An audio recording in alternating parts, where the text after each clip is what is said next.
Rika Zaraï est décédée le 23 décembre 2020 à l'âge de 82 ans. Depuis plusieurs années, sa vie était compliquée, douloureuse, à cause des conséquences d'un AVC l'ayant foudroyée en 2008.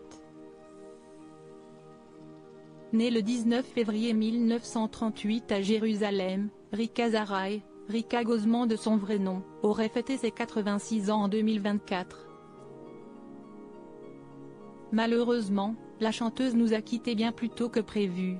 L'artiste est morte le 23 décembre 2020 à l'âge de 82 ans dans le 15e arrondissement de Paris. Elle a été inhumée dans la plus stricte intimité, à Oisy, dans la Nièvre, région qu'elle habitait depuis plusieurs années.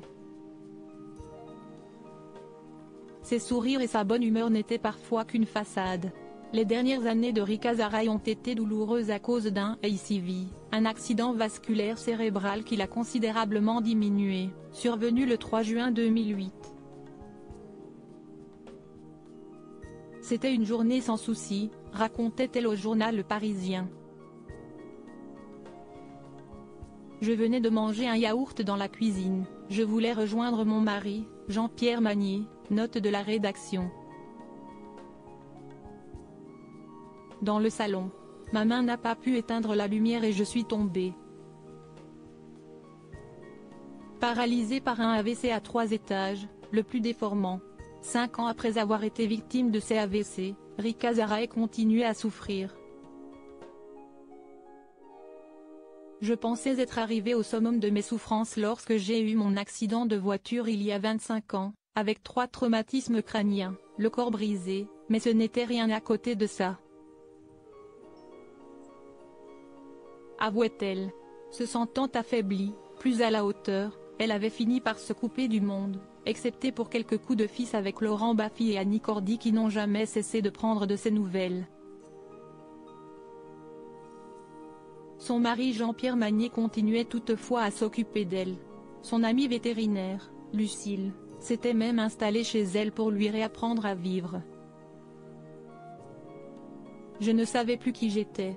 Un jour, des amis m'ont emmené au restaurant et, devant le menu, je me suis retrouvée sans voix. Je ne savais plus ce que j'aimais manger. Et, la nuit, je me levais 6 fois en me demandant où j'étais.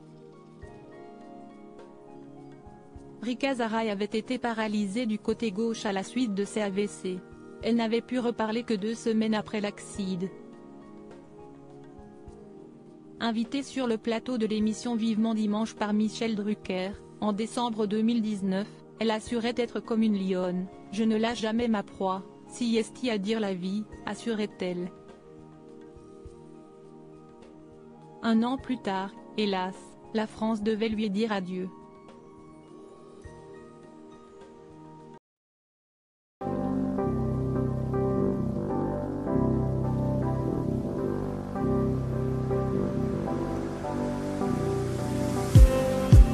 Just